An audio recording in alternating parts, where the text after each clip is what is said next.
about Durham, North Carolina. Being from Durham and with so many noted individuals, we've lost several of our I would call icons of our community during the COVID-19. How have you dealt with COVID-19, being being a lawyer and of course being a community activist? Well, the key thing about COVID-19 is you're always preaching the method, the message of being safe and practicing those safety measures that you as an individual can do to keep you safe, keep your family safe, and keep your community safe. And so that's always the first message, or the first thing, is that self-empowerment to anyone you talk to, anyone you encounter. You model it by your behavior. Were I not in this room by myself, I would have my mask on. And of course, you're at an individual location as well. So as people view this, they see us without a mask. But in normal circumstances, we would have a mask on or be double masked. And when we go out in public, try to maintain our social distance, et cetera. And that's the biggest thing we can do. And so I do some public service programming on the radio and talk about those issues as well. Try to make sure the community gets the information they need to know that the vaccine is safe and that they should take the opportunity to get it. And even after they get the vaccine, continue to practice social distancing, keeping their hands clean and making sure they sanitize those. And of course, keeping their mask on when they're in a room with anyone else or out in public, and make sure they keep that safe distance. What do you say to people who say the Tuskegee Airmen um, um, were what's the word? Were experimented on. What do you say to people who say that African Americans are always experimented on when it comes to drugs, and those who say because of history of experimentation that they don't want to take the drug. They want to wait until the first wave or the second wave of the drug to come through before they actually take the drug. Well, those are understandable concepts or ideas that people have. And of course, we know times have changed. One of the key things to note is that one of the lead researchers for this vaccine was an African American female. As a matter of fact, she's at the University of North Carolina right here at Chapel Hill. So she was one of the key researchers in developing this vaccine. Many noted community leaders have taken it to show that people can have confidence in it. But we know we can't stay in the past, so we have to fight against that. A lot of people don't take advantage of opportunities because of the past, not just in medicine, but otherwise. And we have to overcome that and try to project forward. In this instance, this disease is hitting our community especially hard. And for us not to immunize and try to prevent and stop the spread, we're dooming ourselves to our own genocide. So it's in our interest. It's a safe vaccine. We know the testing was done and certified, and the safeguards and precautions that we can get, we do have. People saying they want to wait. If you can get the vaccine, you should get it as early as you can so you can be protected. Many thousands of people have already received it. A lot of people are on their second dose for those who are getting the vaccine that needs a second dose. So the time is now for you to get into the rotation and get your vaccination as soon as possible. When you look at your career over the last 20 or 30 years and begin to look at what you did with the Veterans Affairs organization that you headed, what are some of the highlights that you see in your career as you look at the House, as you look at being an attorney, and of course, being over the veterans? Well, when you talk about highlights, a lot of times it's not something that's notable to the public, but those daily victories you have when you help a client receive a proper settlement or you help a client achieve a certain end. Um, when I was at the business and professional chain and sharing that, ensuring that minority businesses and contractors got opportunities when major businesses and developments came into Durham. As a lawyer, in many instances, making sure rezoning that took place around African American owned properties, et cetera, was fair, and they got water and sewer service or roads, et cetera, that they should have received, and for one reason or another may not have been receiving them. When I was in the legislature, I had the opportunity to work on a lot of different bills. One was the Racial Justice Act that made sure there was proper jury representation in trials involving defendants, especially African American defendants, so they could get a proper jury trial as well as get proper consideration when sentencing came. And so many of those things may not mean a lot to your viewers, but those are some of the things. As Democratic leader, I had the opportunity to be involved in a lot of the legislation and funding that came to the state over a period of time from 2013 to 2017. And again, a lot of the education funding, teacher pay raises, et cetera, I had a hand in, but that was my job. And I swore my oath to represent my community and tried to make sure that was what we did. Well, the last office that you held was with veterans. What did that mean to you?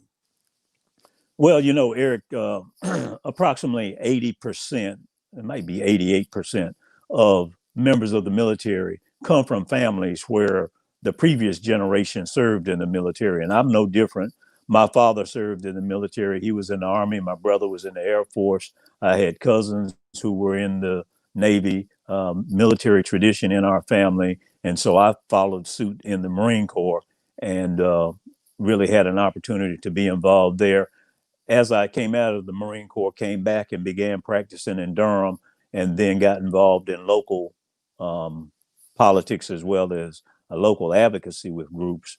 It became apparent that we have a lot of veterans who serve but don't get the maximum benefit from the benefits they are supposed to receive, their veterans benefits. And so when I became secretary at the Department of Military and Veterans Affairs in 2017, I made it a mission to make sure we got the word out that we helped as many veterans get their benefits. Again, those benefits are earned, never given. If they don't rate them, they're likely not to get them. But in many instances, especially our African American veterans, they didn't ask for all the benefits they deserve. Of course, their families sacrificed and their community sacrificed for them to go serve. And so when they come back, it's to everybody's best interest to make sure they get all of their benefits. So now, as we move and we kind of move a little bit forward, and I know you're going into a new position, what is the future that you see with business owners? This is a time of great change, and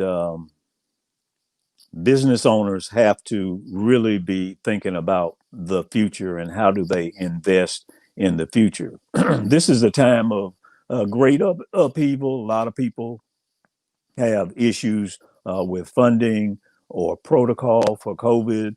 What's going to happen in the future? What are our facilities like? What do we have to redesign? All of those questions have to come into play, and people are going to really have to adapt quickly to the new normal, as they call it. And maybe it's not so normal, but going forward, those are going to be the challenges. How do you remake your business? How do you deliver your services in this new environment? How do you keep your cost in line so you continue to make a profit? And how do you build and expand your business? And a lot of people that you're competing against are going through those same challenges. Well, of course, as we look at the future and look at entrepreneurships, I remember the days with the Durham Business and Professional Chain. I remember South Point Mall coming here. I remember a couple of the other malls that came that you were very instrumental in, as a lot of business owners don't even understand a minority participation. Talk a little bit about what you see minority participation as being. Well, when you come into a community, the first concept to understand is that businesses are coming here because over the years, we as citizens and African American citizens as well, have helped make this area be an area that can be profitable, that people want to move to and that people want to live in. And so when companies come in and there are incentives given to them, those incentives are out of the tax fund that we all contribute to. So whether they get certain incentives for coming or jobs that they're going to create or water and sewer abatement on their water and sewer fees or transportation improvements that are made in part to assist them, those are all paid for by the citizens. And so we certainly have an investment in them, and we're the reason they came here to benefit from the environment we created. So we should participate in an equitable fashion in their growth and development, and they should be able to give back to the community that they drew from when they came here and got any incentives or assistance in development. When you look at what's going on in this country today, and you see the insurrection that just happened, and then you see so many people comparing the Black Lives Matter movement and how they were treated, and then the riot or the insurrectionists and how they're treated.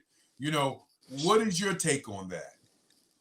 Well, there's no question that was an insurrection, that riot, that destruction, total lawless criminal behavior, criminal, because they were destroying property. So even if they weren't trying to interfere with the operation, the legitimate operation of our democratic government, they are creating criminal acts of vandalism and destruction on federal property, and were on federal property illegally anyway. So all of them were trespassers who went in the White House, went into the Capitol building and on those grounds and in the House and Senate offices and in those chambers.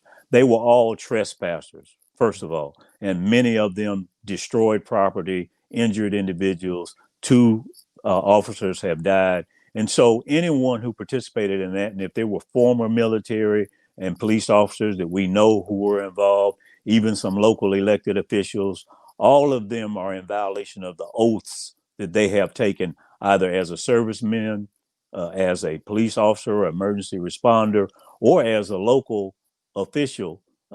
In addition to that, it's come to light now that some of the elected House of Representative members and maybe Senate members also participated by giving a guided tour to many of the leaders of these movements the day before. And so there's a question now as to how much they were involved in the conspiracy and what charges should be levied against them.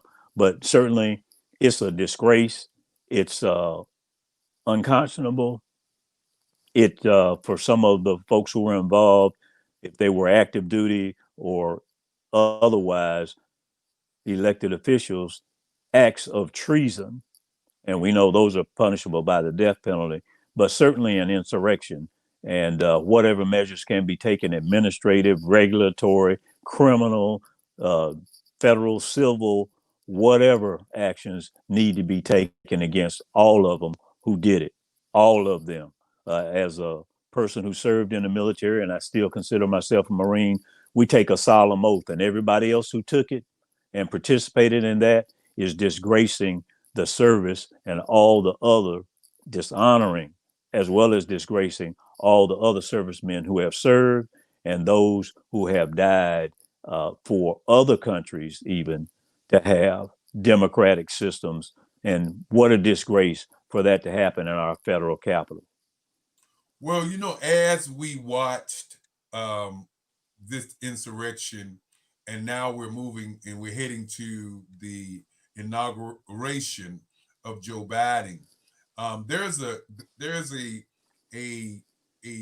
what's the word, a amount, I'll use that word, amount of people. There are people who are saying, this was white on white crime. This wasn't white on black crime. Where do African Americans, as you see it, stand in this relationship? Because the Black Lives Matter piece, where people were beaten with batons, tasered, shot with projectiles, and now you have a movement that seems to be creating something that it is against the government, but it doesn't particularly seem to be a black movement. How do you see that that how do you see that?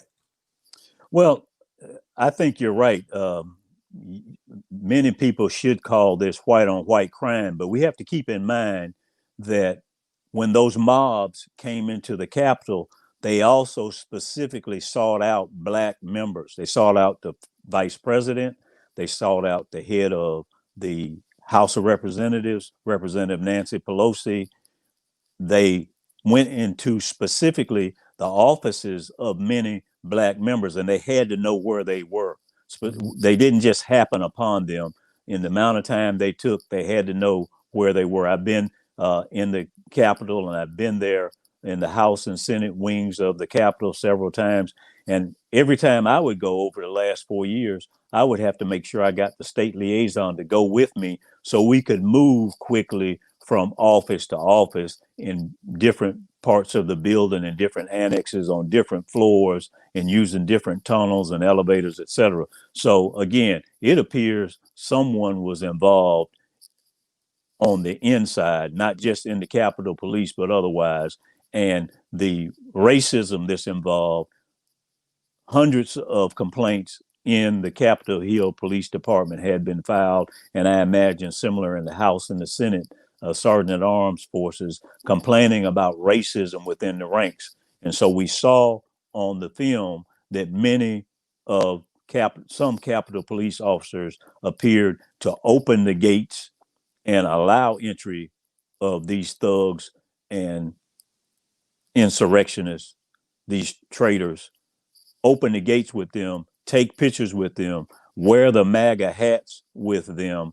And so we don't know how deep this is. You call it the fifth column in organizations. That's the unofficial subversive element that we've known about that is in law enforcement and the military throughout this country and throughout the world. And so we've talked about it. We've talked about police brutality against African Americans. Many of the members of that fifth column within our law enforcement agencies are those racists who need to be found out and drummed out, run out. Well, as we look at that instance, we're gonna move on to something else because we could talk all day about the compelling statements of black against white as it relates to what just happened. But I want to ask one last question before we move into another subject matter. Larry, why do you think that America continues to treat black and brown people different than they do, white people? I'll just say it, white folk. Well, we know that America is still in a denial. And it's almost like an alcoholic or a drug addict who continues to refuse to address or accept the fact that he's dependent upon that drug. And so he never takes the measures necessary to deal with his disease. And we have what they call is the original sin, that sin of slavery that continues to get papered over and painted over in America. And it continues to impact our communities, and people continue to benefit from the unjust advantages they get. And they don't want to accept the fact that they got advantages unjustly. Many people want to feel that they are smarter or better, and it's just because of that they succeed, and they don't want to admit that, yes, you've gotten preferential treatment. No, you aren't any smarter or any better, and you would not be ahead were it not for the racism and the general Jim Crow laws and the Klans and Night Riders who intimidated black communities as well as some white communities. It's always interesting how poor white Americans continue to be convinced that black and brown people are the reason that they don't have jobs and don't move forward. Yet and still, it's clear that the black and brown unemployment rate is many times over what white unemployment rates are. The rate at which our children and folks at our community go to college is a much lower rate. The average wealth that we have is about 1/10 of white folks. And so when you know the truth, but refuse to acknowledge the truth, you'll never do the right thing. You'll always base what you do on a lie that you're participating in. And it's just something that we have to help, unfortunately. We have to help America come to the realization. And this is a big point in the history of America for it to be so clear after Barack Obama was president for 2 terms and created great jobs and recovered the economy, but at the same time had more death threats than all the other presidents combined up until his presidency, all the presidents in history. He had more death threats against him. And then we saw the white backlash of Donald Trump being elected, a known avowed racist that made the point when he first got in the race that he was against brown people and has a history in his business dealings in New York of already being discriminatory against African Americans. So he just added brown people to his list of qualifications to be the president in America. Well, as we move into or past the current events, definitely want to talk about your upcoming show, Talk Back. But before we talk about the upcoming show, let's just talk about the Talk Back. Tell the audience what Talkback is, what it represents, and what's the flavor and the presentation that you and your co-host, Carolyn Mayo, presents to North Carolina. Well, our show Talkback is about 23 years old. We've been hosting it for about 23 years. So we've grown up with the community, and over the period of time of the different service I've been involved in, public service, has given me an opportunity to reach out and touch and talk to people and have guests on the show to talk about public issues. And it's a public affairs program. We get a focus group each quarter to work in the community to see what are people concerned about, what are they talking about. And then we reflect on our own personal experiences when we talk to people. And it's called Talkback because until COVID, we accepted live call in for the show. And so it's on radio, FM, 107, 104, Urban One Radio Network. And our signal goes from Petersburg, Virginia, down to Dillon, South Carolina, from Greenville, North Carolina, over to Greensboro. So it's a wide-reaching simulcasted show. Again, been on for about 23 years. And we talk about what is the government doing? What are local organizations doing? What are the issues we need to address? What are some techniques we can use to better our lives and our livelihood? What are our responsibilities regarding voting, even regarding public health and education? And how does our government work, and how can people make the government work for them since they are paying for it? Well, let's talk a little bit about the upcoming show coming to the IBM network. It's going to be called Talkback. What do you see as a difference from the radio show and the upcoming internet show? One of the key things about our show prior to COVID was we could take calls live on the air and immediately answer people's questions and guide our conversation to respond to what they expressed as their immediate concerns based on information we had presented. So that interaction was there, better communication. If there was something someone did not understand, we were able to go in depth on it immediately right then when they asked the question, or refer them to an organization or someone else on the air live to help inform the public.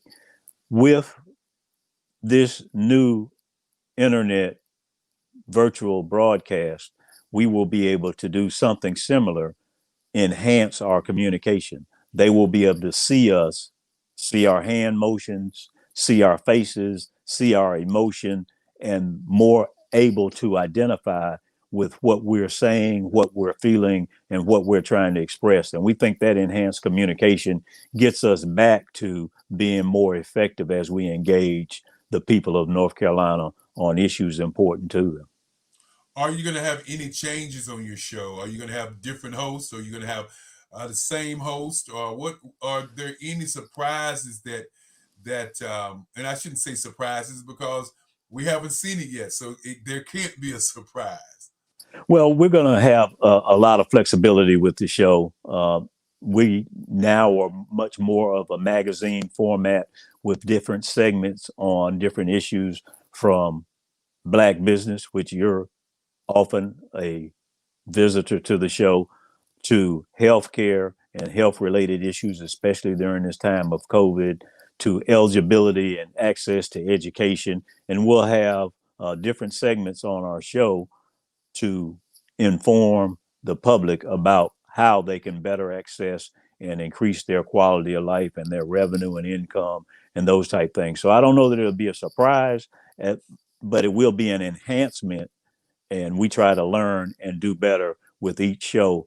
And our listening and viewing audience is critical to that. So we'll be taking feedback and responses from people so we can make each show progressively better.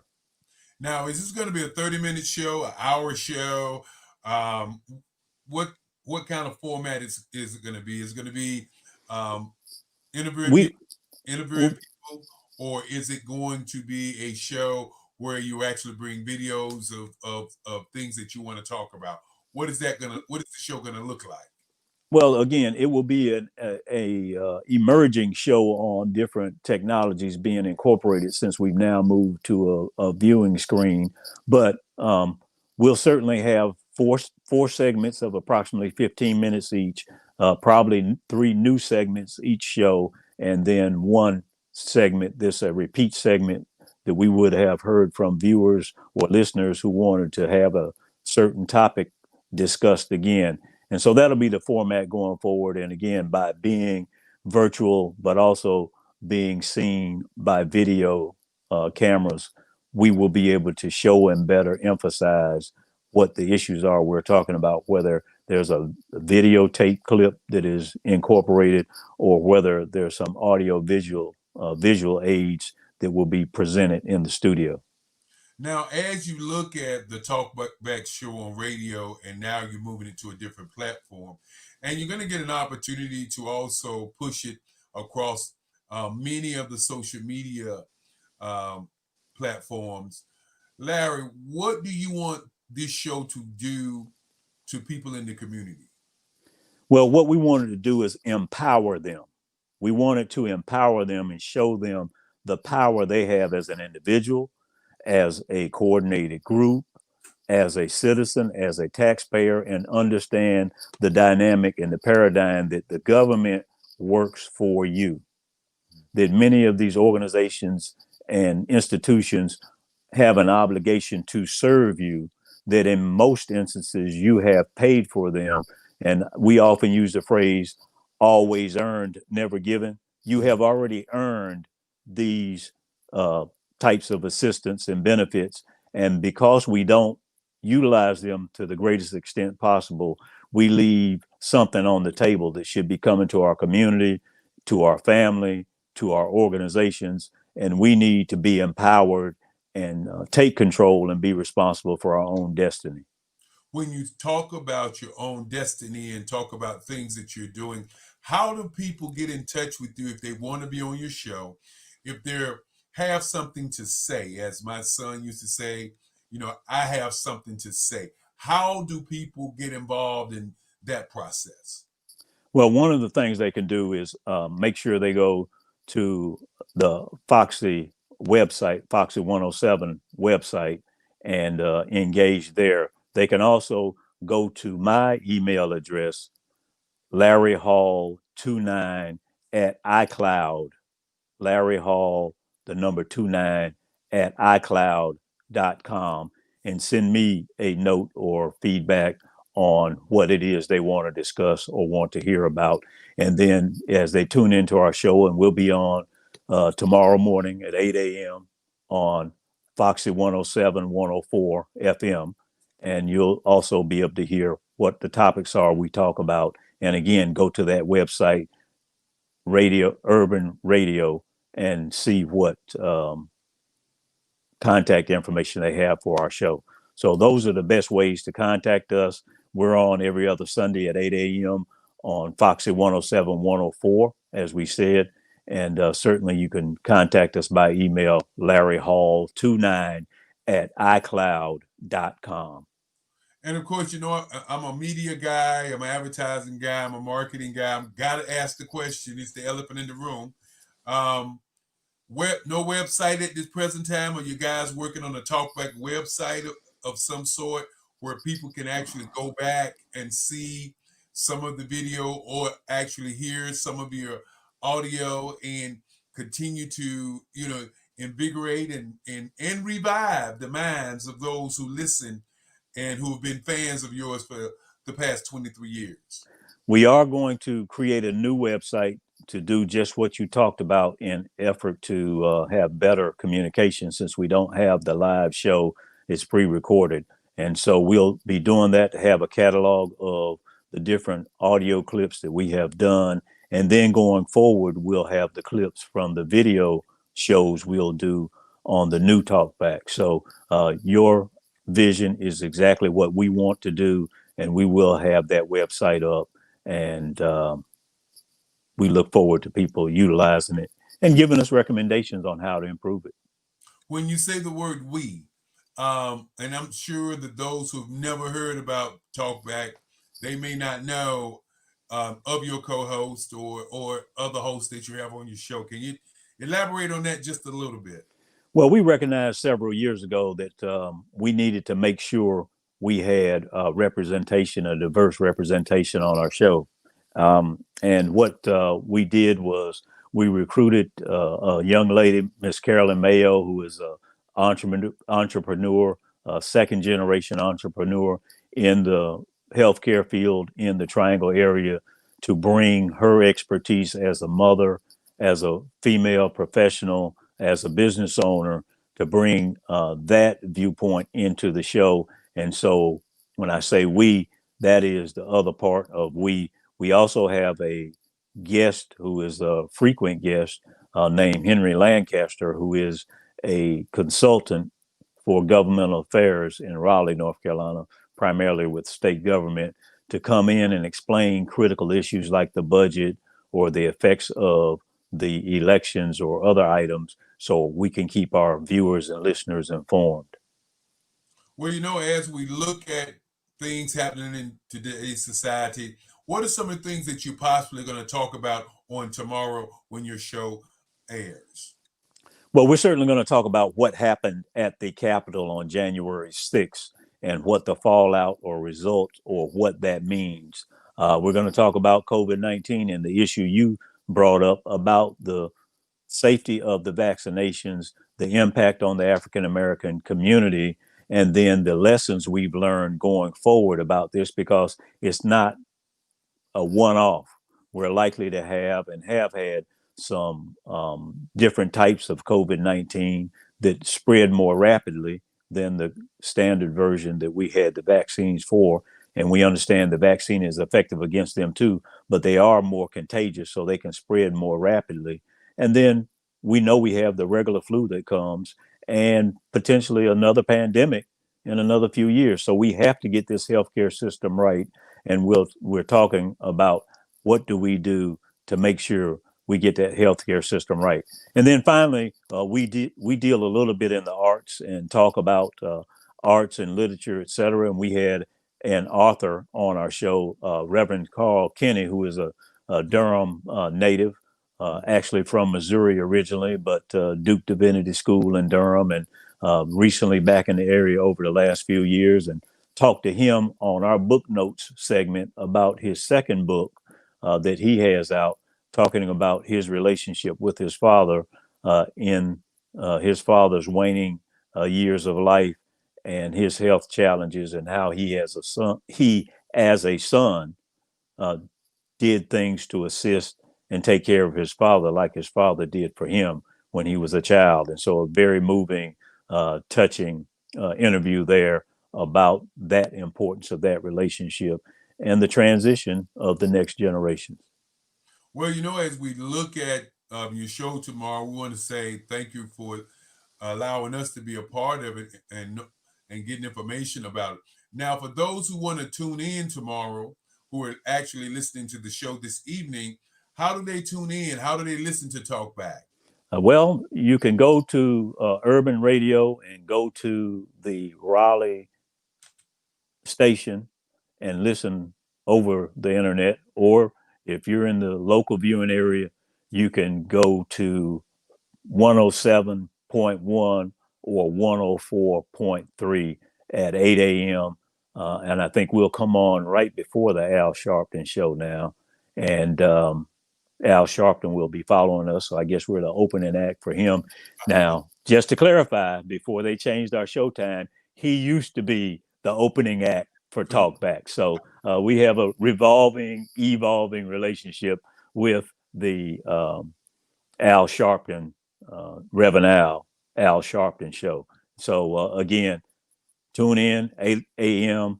Get warmed up for Al Sharpton. We'll be the warm up act, but we'll be the local act. He'll be the national act. Well, as you look at Talkback and you look at the challenges of keeping yourself relevant, what are some of the other things that you think that you guys could possibly do that's going to keep you in the limelight, that's going to keep the brand out there, and also that's going to propel you guys into the future? Well, we're key on identifying and giving voice to young and emerging leaders in different fields. And of course, one of them is the business field, where you're helping us to help identify and spotlight people who can be inspirational, and also make sure in other areas we give them a platform to be inspirational for parents and mentors of other young people, so that they will understand the need to prepare the next generation for leadership. And that's what we want to do. We want to mentor those situations. We want to be a resource in those type situations as well. We understand there's no success without a successor. Well, when you began to talk about young people, young entrepreneurs, that's one of the spaces that we're working toward in February. The last weekend in February, we're going to do the Black Business Olympics, as we've done the Black Business Olympics in November. With over 30,000 people reaching out to us, we felt that we wanted to get a little younger this time. And in doing so, there's always that challenge of are we going in the right direction? That challenge of is this the right thing to do? What are your thoughts on the older generation, which I would call the baby boomers, reaching out to Generation Xers and Generation Zs, and before long it'll probably be Generation Zero or Generation Y, whatever they're going to call them? Well, there's an intersection between knowledge and experience, and when you have those two come together and get put into practice, it's called wisdom. Mm-hmm. And so we have a lot of people who want to be in business but don't understand the pitfalls, the perils, and the sacrifices necessary, and how to maximize their opportunities. And that is where an experienced leader with an up and coming, newly invigorated, new idea person can come together, appreciate what both bring to the table, and then achieve success. And it's not an either or, it's both of them together to get to that level of success. And we preach that, and that's the important thing going forward. Everybody is great in their time, but the lessons of life are timeless. And so for our younger entrepreneurs, governmental leaders, politicians, public servants, administrators, teachers, all of them will be dealing with the same issues and problems we had and our parents before us. They'll be just expressed and show themselves or manifest themselves through different types of technologies. We had night riders when I was a kid. That the Klan was active. We had boycotts. Now we have Black Lives Matter, Selma to Montgomery March. You've had the March on Washington that Reverend Al had, along with MLK III, Martin Luther King Jr. III, and this past August. And so these events and forces are, I won't say eternal, but they're ever reoccurring. And each generation has to fight their own battle based on the technology and the issues during their time. They won't escape them. They won't escape the need to address and participate in creating their future. Their time will come, and no one will escape that. Those challenges will be there, and that's why someone who has experienced them and found a technology or a technique or methodology is invaluable as you update that with current technology. When you begin to talk about mentorship and you begin to talk about the Generation Xers, Generation Zs, and the newness of being a committed business owner, you know, do you do any mentoring for young people? Are you involved in any way where people can reach out to you, utilize your knowledge as a businessman, and become more engaged in whatever they're doing? Well, and Eric, over the last few years, my primary area of contribution has become public policy and legislative programs that can help business owners, et cetera. And so the expertise I would be able to provide is both to our elected legislators and public officials on what programs and methods they can use to get more opportunity and more capital to Black businesses, as well as I do mentor and have reached out and had encounters with and continue to network with a lot of upcoming governmental and administrative leaders who are running organizations and institutions in our community and continue to do that. And I still have mentors out there who helped me both when I first went to the legislature, and I still reach out to them as an advisory board, so to speak, to let me know what they have learned that may help me in the present. And of course, yesterday was January the 15th, and officially it was Martin Luther King's birthday. And of course, now here we go. Each year we celebrated the holiday on the weekend. What is your greatest reflections of Dr. Martin Luther King Jr., and what do you think his legacy means to you and your family? When you think of Dr. Martin Luther King, and I have a picture, as a matter of fact, I'm looking at it on the wall right across from you now, of him, and then all of the, and maybe not all, but many of the African American leaders that were involved in the development and the coming of Martin Luther King. And he understood the generational push, the need to make progress in your generation, and the need to be true and be willing to sacrifice. And I think that is something that we need to pass on. In today's society, many times people view success through their own bank account and don't have that generational understanding, that community wide understanding. And that is something he was able to inspire. He went to places that needed help in the community. He didn't go there for the salary or benefits that he would get to be a preacher or a minister at a church in a community. He went to the communities that needed help and assistance to have a better way of life for the whole community. And so that is something that we need to continue to push forward when people think of him and the sacrifice he made giving his life, knowing how important it was and feeling that it was worth sacrificing his life and risking his life to achieve for our community.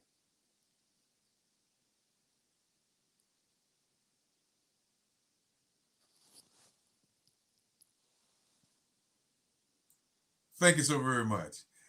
Sometimes I mute it so to make sure everything is real clear.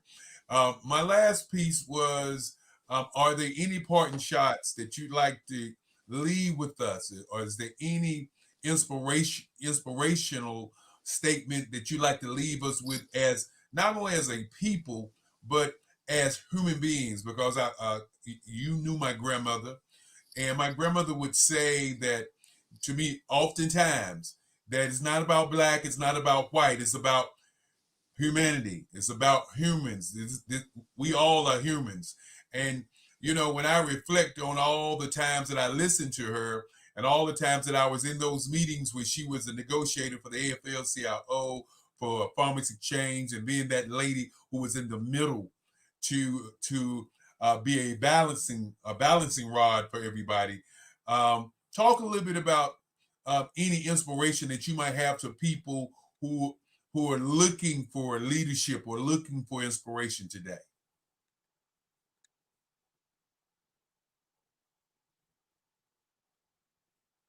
It looks like Mr. Hall's camera has frozen, and as his camera is frozen, we'll continue to talk, and we'll get him back here shortly. Well, I'm back now. Welcome back. Welcome back. Welcome back. Welcome back. I hope you heard my question. Did you hear my question?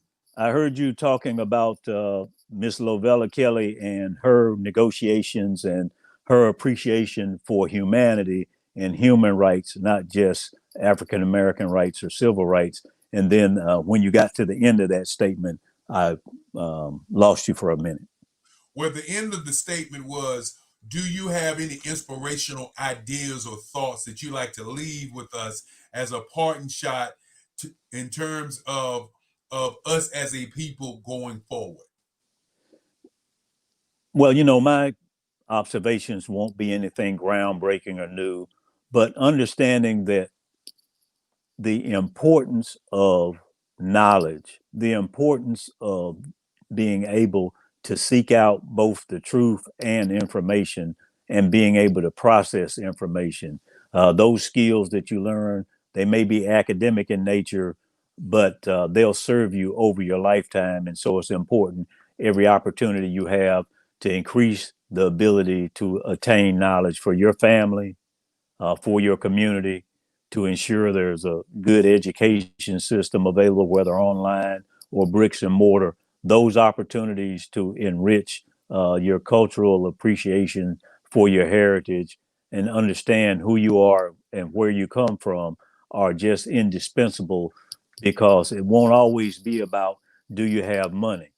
It will always be about, do you have character? Do you appreciate yourself? Do you respect others? Do you understand human rights and humanity? Now, are you still practicing law, or are you just only doing the business that you're in? I had to ask. I had to ask. I'm currently not practicing law. Again, I'm a hearing officer in the new position I have, so that right now prohibits me, except for under certain special circumstances with authorization, from practicing. But again, as a state employee, my status could change.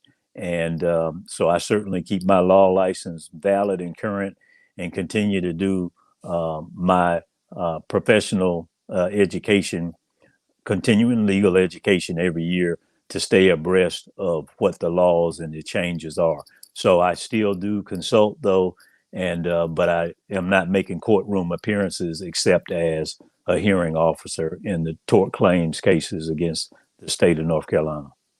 Talk Back, one of the shows that talk to you while you talk back to it. One of the great shows here in North Carolina and across the world. And of course, as I said before, how do people get in contact with you in terms of being on your show, and also in terms of, getting some mentorship from you, getting some of that great wisdom? Because I truly believe that as things are changing, a lot of the wisdom or the thought leaders that we've had in our community, and I was going to touch a little bit on some of the ones who have recently left us, like Skippy Scarborough,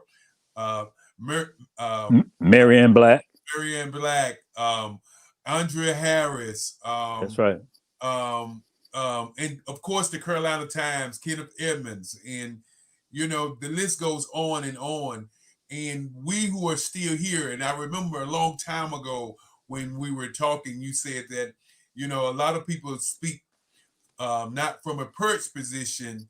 I mean, they speak from a perch position and not an involved position. So give us a little bit of take on those kind of thoughts before you get out of here.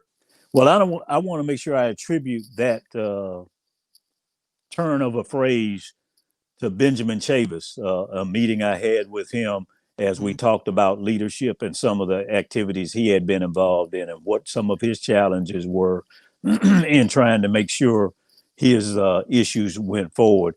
And so we experience life every day, and people oftentimes will try to paint a picture that we know based on experience is not accurate. And it's up to us to challenge and educate. Challenge those statements that are not true based on our experience and educate them, whoever they may be that made them, to see and understand from our perspective. They could be right and we could be right. Where you sit depends on where you stand. Different viewpoints based on the economy. We've had 59 new billionaires created during this pandemic. 59 new billionaires have emerged during this pandemic. But we know unemployment sky high, families are going into foreclosure, in the records being set for food lines that we have people waiting in. And so it just shows you what a billionaire thinks is a good deal as far as times over the COVID period of the last 9 months. Most of the people in our community don't think it was a good deal. Well, again, I want to thank you for being on the show. It's been a great show. You're always a gentleman who has a lot to say. And when you begin to look at your new show, we want to tell you I'm so excited to see what your new show holds. And more importantly, I'm sure your fans are going to be looking forward to listening to, or better yet, talking back to those who talk back on your show. As I said, as I asked before, what are the ways that people can get in touch with you again? Again, Larry Hall 29 at iCloud.com. Larry Hall 29 at iCloud.com, or go to the Urban One radio, urban1.com, the site for the parent company for Foxy 107, 104. Click on the Raleigh Durham station, and that will take you to that website, and you can provide information or leave any comments for us at that website. And of course, as we get a chance to talk to Attorney Larry D. Hall, I won't tell you what the D is for. Maybe it's for dedication. Of course, we get a chance to get up and out of here. You got Eric Kelly III with the Black Business Network, a network that spotlights entrepreneurs, that spotlights information, and more importantly, that talk about current events all across the country, not just in your town, but in all of our towns. Again, as I said before, without love, there is no happiness. And without happiness, there is no peace of mind. Goodbye until the next time. And remember, what you're looking for is looking for you. I'll see you the next time, Larry. And of course, as we get out of here, I want to tell our capable producing, outstanding job again as we continue to do what we do each and every day. And again, we want to say to all of you who've tuned in, Facebook Live, Twitter, and all across all of our platforms, thank you for being here. And as I said before, February the 28th February, the last week in February, I believe it's the 24th through the 29th, we're going to have the Black Business Olympics again. And for all of the speakers who had an opportunity to speak then, you get another opportunity to speak. We're going to go a little young, but we're still going to bring the Noahs. Last time, over 30,000 people tuned in, so we could turn them on, and we wanted to do twice as many this time. And again, as I continue to say, without love, there's no happiness. And without happiness, there is no peace of mind. Goodbye until the next time.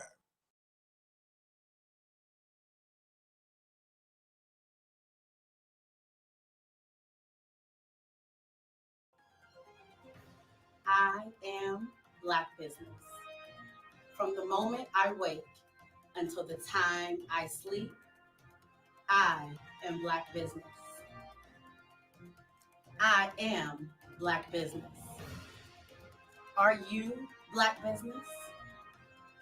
I am Black business. Do you support Black businesses? I support Black business because I am Black business. Black Business Expo, one of the largest business showcases in the history of Black America in North Carolina. Sign up today at www.blackbusinessexpousa.com or call 919-380-9090. I am Black business. I am Black business. From the moment I wake until the time I sleep, I am Black business. I am Black business. Are you Black business? I am Black business. Do you support Black businesses? I support Black business because I am Black business. Black Business Expo, one of the largest business showcases in the history of Black America in North Carolina.